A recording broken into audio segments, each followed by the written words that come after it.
Dammam A ടീമും ഫൈസലിയ റിയാദും തമ്മിലുള്ള മൂന്നാം റൗണ്ട് മത്സരമാണ് ഇപ്പോൾ നടന്നുകൊണ്ടിരിക്കുന്നത്.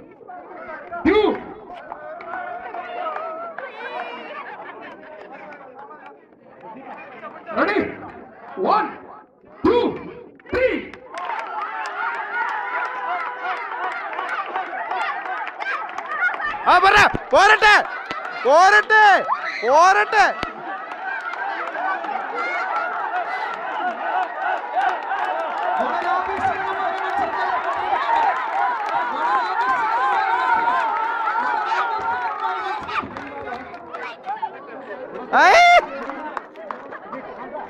ദമാം ടീം വിജയിച്ചിരിക്കുന്നു. വളരെ ആവേശകരമായ മത്സരം. ദമാം ടീം വീണ്ടും വിജയിച്ചിരിക്കുകയാണ്.